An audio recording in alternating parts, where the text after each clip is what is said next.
In a move that's sure to spark debate, Donald Trump has announced plans to meet Vladimir Putin in Hungary, citing great progress during their recent phone call.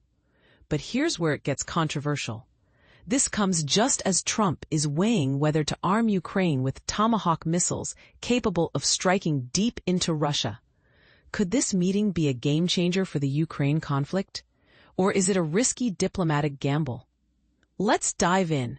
19 minutes ago, Sean Seddon of Reuters reported that Trump described his call with Putin as very productive, marking their first conversation since mid-August. The two leaders agreed to face-to-face talks in Budapest, though no specific date has been confirmed. The Kremlin echoed this sentiment, calling the call extremely frank and trustful, and stated that preparations for the summit would begin immediately. Meanwhile, teams from Washington and Moscow are set to meet next week, with Secretary of State Marco Rubio leading the U.S. delegation. And this is the part most people miss. The timing of this announcement is no coincidence.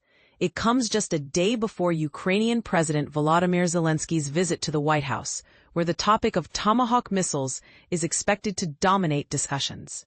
Zelensky, upon arriving in the U.S., pointedly noted that Moscow seems eager to resume dialogue whenever the prospect of advanced weaponry for Ukraine arises. This raises a critical question. Is Russia genuinely committed to peace? Or is this a tactical move to delay further military aid to Ukraine? Trump, in a post on his Truth Social platform, revealed that he and Putin spent a great deal of time discussing trade relations between the U.S. and Russia, but only after the Ukraine war ends. He also pledged to update Zelensky on the details of his conversation with Putin. However, when pressed about providing Tomahawk missiles to Ukraine, Trump expressed hesitation, stating, "We can't deplete our stockpile. We need them too." This stance has already drawn criticism from Ukraine's ambassador to the U.S., Olga Stefanishina, who argued that Russia's overnight strikes on Ukraine, just hours before the call, expose Moscow's true intentions. Peace requires patience, strength, and humility, he said, contrasting this with what he called Europe's arrogance and fanning the flames of endless war. But is Orban's call for dialogue realistic, or does it underestimate Russia's aggression? The debate is far from settled. Trump's approach to Putin has notably hardened since their face-to-face summit in Alaska last August, which failed to yield a breakthrough in peace negotiations.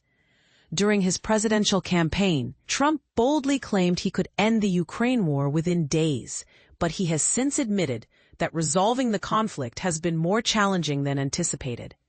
His relationship with Zelensky has also seen its ups and downs, from strained interactions in February to a marked improvement in recent months. In September, Trump even signaled a shift in his stance, suggesting that Kyiv could win all of Ukraine back in its original form, a stark contrast to his earlier calls for territorial concessions.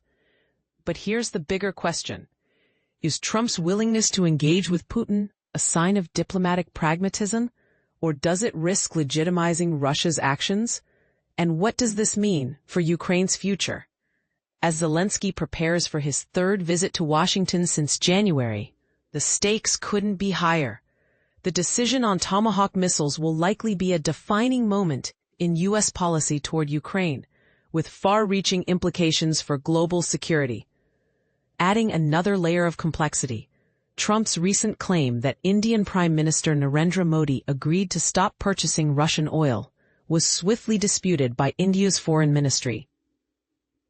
This raises doubts about Trump's ability to rally international support against Russia, particularly when key players like India and China remain hesitant to sever ties with Moscow. The U.S. has been pushing for a global boycott of Russian energy to increase economic pressure on the Kremlin. But achieving this goal remains an uphill battle. So what do you think? Is Trump's meeting with Putin a step toward peace, or a misstep that could embolden Russia? Should the U.S. provide Ukraine with Tomahawk missiles, despite the risks? Let us know your thoughts in the comments below. This is a conversation that demands diverse perspectives.